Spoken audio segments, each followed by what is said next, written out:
I hope you all are doing great. This is Dave from CenMax, and I am here today to show you how you can install WordPress on DirectAdmin in the manual way. When you're purchasing a web hosting account, most of the hosting providers provide free one-click installer for installing WordPress these days. But if you're with a hosting provider that doesn't provide one, or if you're on a self-managed VPS or dedicated server, you might not be able to see one-click install option on your hosting control panel. This tutorial is about installing WordPress on your server if you don't have a one-click installer on the server like Softaculous or Fantastico. If your hosting account happens to have an one-click installer, I have linked to a separate video in the description where my colleague shows how to install WordPress using a one-click installer. Let's get started. First things first, we will need WordPress files to install WordPress on the server. So head over to wordpress.org in your browser, and once it loads up, click on the Get WordPress button on the right side of the navigation menu. Once you click on it, it will take you to another page. If you scroll down a bit, you'll be able to see a Download WordPress button. Click on it to download WordPress code on your local system. Depending on your network, it might take some time to download. For me, as I am having faster network connectivity, download is over already. Now as we have WordPress downloaded from the official website, we can proceed further to install it on the hosting control panel. I assume you already logged into DirectAdmin. If you're using a different control panel like cPanel or Plesk, be noted that the overall process stays the same across multiple panels.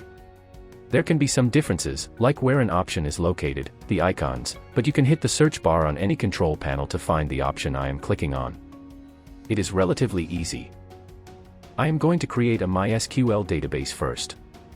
You could search for the MySQL icon manually, but I find that searching for it by typing the search box is both better and faster than finding it in the list.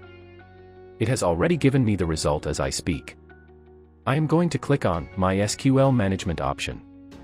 As soon as I clicked on it, it has taken me to the MySQL Management interface. Now in order to create a database, you have to hit that blue-colored Create Database button on the right side of the page.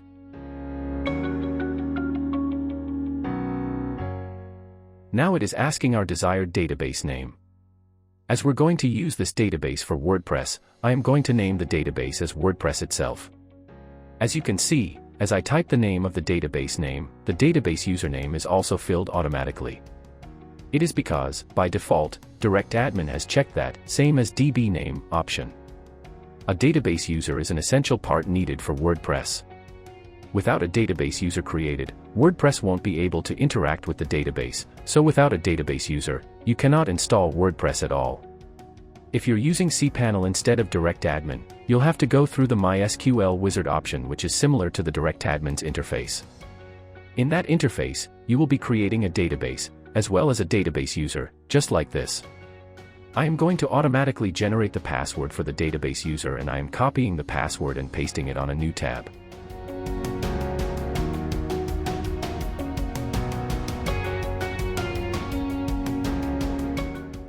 Now that we have everything properly entered, I am going to click on Create Database option.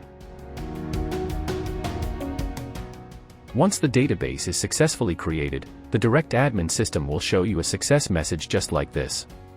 Now I am closing this success message and heading back to the dashboard to upload the WordPress files. We can upload the WordPress files to the servers through two methods. One is by using FTP software, and another way is by simply using the web-based file manager system that DirectAdmin provides.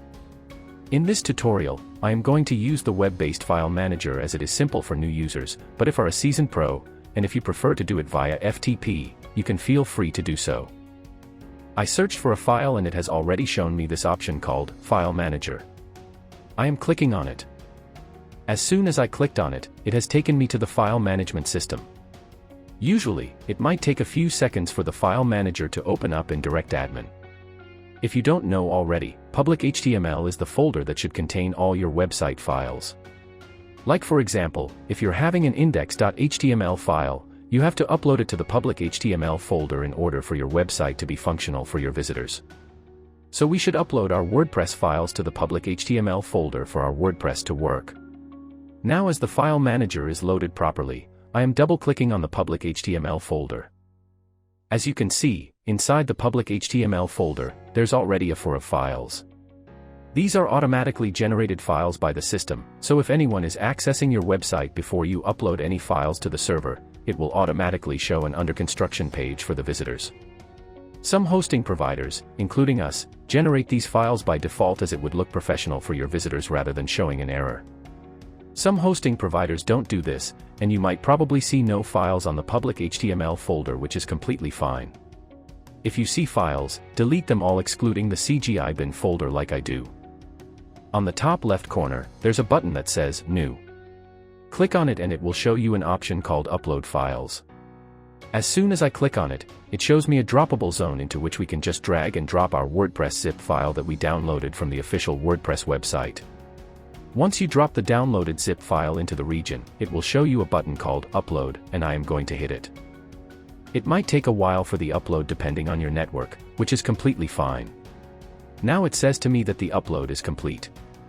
As the file was a zip file, we now have to extract it to our public HTML folder. So I am right-clicking on the zip file. As soon as I do, it shows me an option called Extract. I am clicking on the same, and the extraction process has begun. It is asking for confirmation. So I am clicking on the Extract button again.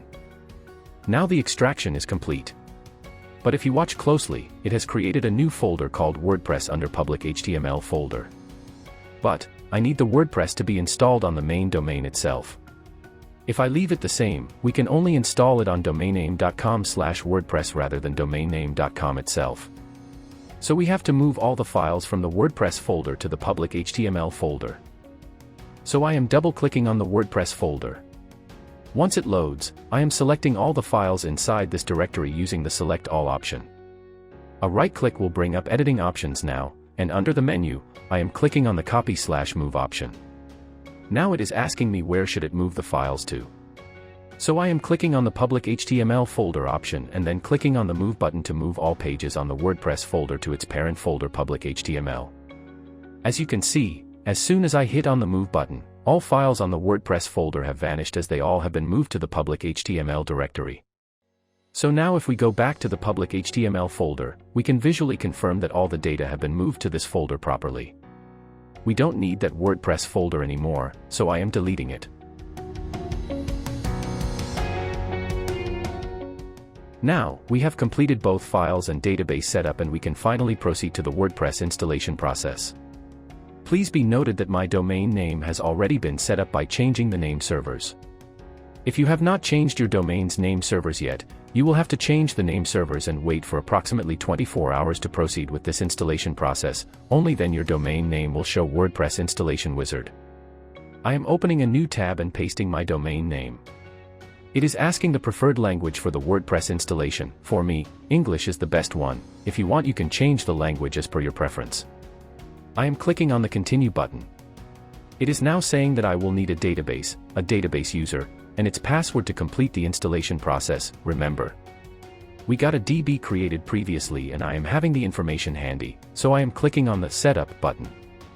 So now it is asking the information. While I have the database information handy, I don't remember the name of the database. So I am going back to the hosting control panel and going inside my SQL management interface to know the database name. As I know for a fact that both my database name and database username are the same, I am pasting the same value for both the text boxes. Speaking of the password, I have pasted the value on a new tab, so I am going to copy-paste that value from that tab. As everything is fine now, I am hitting enter on my keyboard to submit the details. As every detail I provided was correct, WordPress says that I can proceed further with this installation. If you encounter an error now, it more probably is because of the wrong database connection information. Double check whether everything is correct or not, and if needed, go ahead and reset the database user password in the MySQL section. As everything is fine with the details I provided, I am clicking on the Run the Installation button. Now the WordPress has been installed properly, and it is asking for site and user information, so that you can log into the WordPress system and build your own amazing website. Fill out all the information and complete the installation.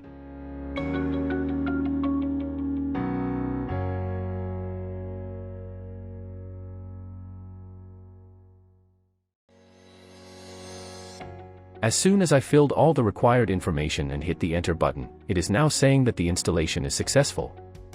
So, by navigating to your domain name, you can see your WordPress installation online and you can continue further inside WordPress system to build your own amazing website. Hope this video was helpful. If was, give it a thumbs up. If you're facing any issues in the process, and if you're hosted with CenMax, feel free to get in touch with our support team. We're always looking forward to helping you. If you're not yet hosted with CenMax, I have given a link in the description for you to check our hosting plans and their affordable prices. See you soon in my next video.